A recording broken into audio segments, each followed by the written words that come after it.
Hey everybody, it's Sunday morning. This is the video that, excuse me, that's going to breathe the end of this marriage retreat.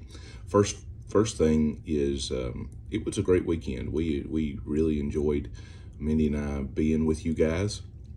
Our goal was that this would be a time of relaxation and recharging for each couple, and I hope it was that for you guys. That I didn't want to make this like an over-structured classroom experience. We wanted it where we did get together and talk, but then we also, kind of did our own thing and did things outside of that classroom. And I think we were successful in that. And I hope you had a good time, and I hope that you left that yesterday and you're leaving Dallas today with a sense of refreshing and ready to tackle whatever is waiting for you when you get home. That's really the biggest part of that structure that we chose. The second thing is we're thankful for you. We're thankful that you took the time this weekend and you invested in your marriage, and you were willing to talk, and you're willing to try things and listen to things and things like that.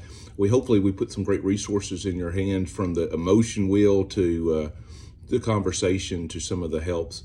I'm going to put on this texting group, and just after I post this video, I'm going to post some resources that may be of help to you, some great websites, books, podcasts, and things like that that'll be of help to you. The big question for you today, going out of this retreat, is what are you going to do now? A good question is what are you going to work on? Which pillar do you feel like you want to work on for the next 30 days? Something that you just want to focus on as a couple. They're all six valuable. They're all six interlinked. They work together. And so sometimes when maybe there's a struggle in one part, a crack in one of those pillars, maybe in the emotional intimacy one, but at the same time, that may be an indicator of other cracks in other places as well. Communication is so vital to your relationship. And so have great conversations about where you are and where you want to be and how you're going to get there. In every one of these pillars, you'll find it extremely valuable. So pick something that you want to focus on individually and then together as well, that you want to focus on. That doesn't mean you're doing something wrong or you're not doing it well, but it's still, you have to be intentional in your marriage. You have to be intentional in these things. And so pick one of those and go for it. The second thing is realize that when there are kinks and cracks in your relationship, that I said this yesterday, it's not a tug of war. It's not where you're just mad and you're going to fight against this, and so it becomes an adversarial type of a relationship where I'm pulling and she's pulling, and somebody's got to win and somebody's got to lose. Remember, when you got married, you stood right beside your spouse. And this is a team. You are going into this together. There are so many things in this world that are fighting against you, that hate your marriage, that hate this relationship that you hold so close in your life, and they want you to fail.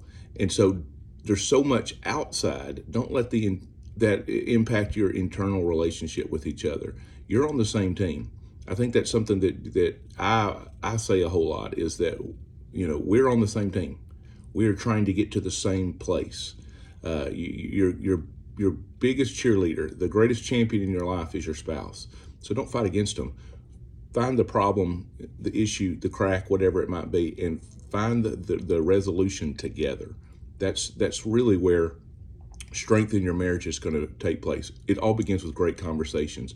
Find the time to do that. If you hadn't shared your testimony with your spouse, do it today. It doesn't have to be a 10-minute, long chapter and verse type of a thing. It can be just short and sweet, and say, this is my story. It's going to help you. It's going to help your marriage. It's going to help your family. Do that if you haven't. The next thing you want to do is schedule the next weekend getaway. A good challenge is to say, I want to do 2 of these a year. And that seems possible. There's 52 weeks in a year. Surely two weekends you can find to get away with your spouse, just the two of you, recharge, refresh, refocus. It's a great thing to do. So you've done one, you're coming out of it. So pick another one. Find another time where you can do this. Go ahead and schedule it. Talk about where you want to go, what you want to do. It doesn't have to be on the other side of the country. It could be just down the road, but find a place.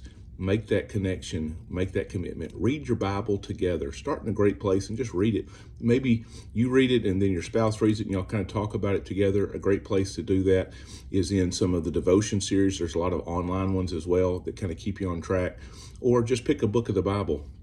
A short one is a good one to start with. Something like Philippians, something like Galatians. Those are great ones to kind of start with.